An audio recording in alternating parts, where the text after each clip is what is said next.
So I know I said it was going to be tomorrow that I put up another video about the Scot Peterson trial, but and I've been trying really hard. My whole plan, I have pages and pages and pages of research, and my whole plan is to say, here's the case from this perspective, and here's the case from this perspective, and you kind of decide. But I think those of you who follow me, have at least followed me like through the Karen Reed trial and the Young Thug case, you know I have opinions, and it's really hard for me to just say, at 9:15 they did this, and at 12:15 they did this, without spouting my mouth off. So there's quite a few things. I've got some hot takes, and so I'm going to make this video real quick just to get some things off my chest, because there's things about this that bother me, and they probably bother you too. And so let's talk about them.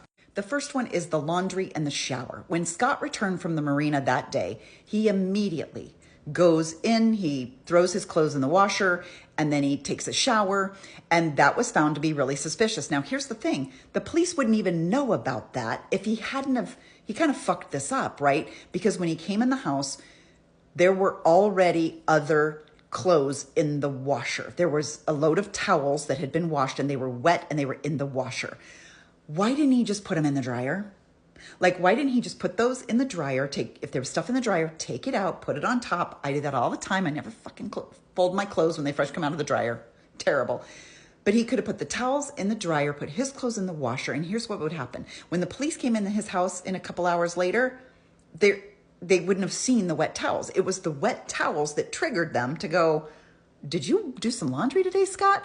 Which then automatically, right then, he was a suspect. So for somebody who's a complete mastermind, how could you fuck up something so simple? You had planned this entire thing out. You had this beautiful alibi in place. You had worked so hard to think of every single detail, and then you leave wet towels on top of the washer? Like, I don't understand. That's a huge, colossal mistake for a guy who is this cold and this calculating and supposedly like this good at planning this out.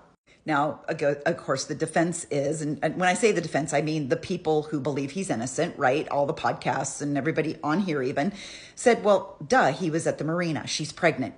She doesn't even want to be around him if he smells like fish. He ran right in the house. He took off his clothes, put them in the washer, and he jumped in the shower. Makes perfect sense. Plus, he's also a fertilizer salesman, and he works with a lot of chemicals. So there's chemicals on his clothes. There's chemicals at his warehouse. There's chemicals in his truck. It makes sense that he would strip down and not be around his wife.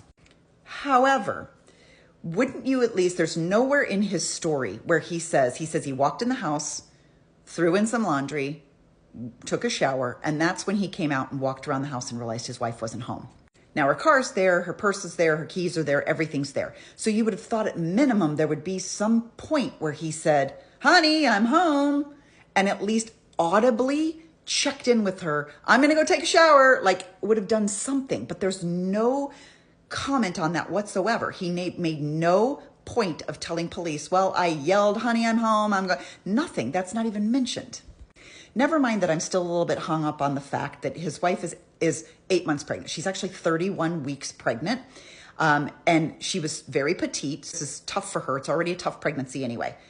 Whether he went golfing or whether he went fishing. Now, he told a lot of people he was going golfing. Then he ended up going fishing. People can change their minds. I get that. But both of those things typically take multiple hours. If you're going to go play around a golf, you're usually gone for about 4 hours. Even if you're at the golf course right around the corner. I think it's still about 4 hours, isn't it? I mean, that's how long my dad and brother were always gone. And if you go fishing, you're usually there. I mean, especially with a marina 2 hours away, you know he's going to be gone.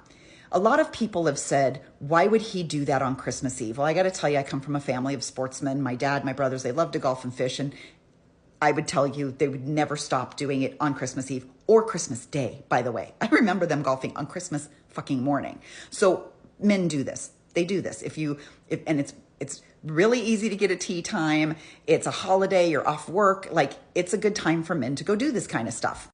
So I'm not shocked that he would go do it on Christmas Eve. What I'm shocked about is that he would leave his wife, especially to go to the marina, that he would be so far away, 2 hours away.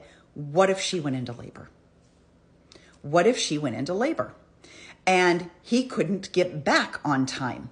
So to me, it feels like if your wife is that late in pregnancy and she hasn't been feeling well, I would sort of think that maybe you would be mindful to stay close by. In my second video, I asked the question, why would he wait all morning? Like, why would he try so hard to build that alibi if she was already dead? And a lot of people said, well, he was cleaning up. But cleaning up what? Because there's no evidence that a physical battle or bloody something took place in that house. They considered it premeditated because he'd already made those anchors in his warehouse. So he already knew he was going to put her in the fishing boat and take her out to the marina. So why wouldn't you leave to go do that at 6 or 7 in the morning? Why would you wait until 10 or 11 to drive to the marina and risk people seeing that body in your truck or in your boat? And I know a lot of people, and I agree with this, to build that kind of alibi, you'd have to be a cold, calculating psychopath. Like to intentionally put your wife's curling iron out on the counter and plug it in as if she'd used it that morning. To intentionally sit through an episode of Martha Stewart so you could pick out an exact thing that she said or that she was working on. To have to log in as your wife to go to the Gap site and look for a scarf. Like, this is cold, calculated, pre-planning by the ultimate liar. So then I guess my question is, if Scott was that good of a liar and he had thought of this so far in advance and he was cold and he was aloof and he was just a sociopath, why didn't he take the polygraph? Because he probably would have passed it. Those are the type of people who can breeze through a fucking polygraph. So why wouldn't he take it? So then at least it's on record somewhere to say, yeah, he passed the polygraph.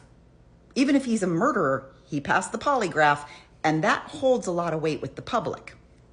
Now, a lot of people are questioning why all those witnesses, so the people who said they saw her walking the dog, the people from the marina, why weren't they called in? And let's just be really clear about this. Part of my argument is I'm wondering if he got a fair trial. I think he did it, but did he get a fair trial?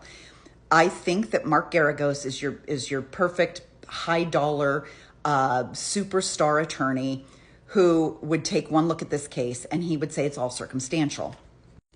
The defense is never required to put on a case. They are not required to say a single thing. They're not required to call a single witness. So my guess, I don't know this to be true, but my guess is that he is thinking, listen, it's the state's burden to prove that he murdered his wife beyond a reasonable doubt. There's no body. There's no time of death. There's no cause of death. There's no murder weapon. There is no blood, sweat, DNA, nothing. There's nothing but this one strand of hair of Lacey's. That's it. And so I am sure Garagos is thinking, they will not make their burden, and there is no way on God's green earth that a jury will put a man to death for circumstantial evidence. And boy, was he fucking wrong, right? I think, just my opinion, I don't know the man, but I think my opinion is that he drastically underestimated the emotional attachment that people would have to this case, to Lacey and to baby Connor. The vile hatred that they would have for Scott. And I think he thought he was going to seat a jury that would be like they were in the OJ case, right? That thing had so much fucking evidence. I mean, they had the bodies, they had the cause, they had the time of death, they had the murder weapon, they had all the physical evidence. Like, they had his hair, they had his blood, they had his fingerprints, his shoe prints, they had everything. And because that damn glove didn't fit, they acquitted him. And I will tell you, I still think he did it, but a jury said he didn't. And I think Garagos thought he was going to luck into that same situation where he was like, look it, they had all that evidence. And that one thing gave them reasonable doubt.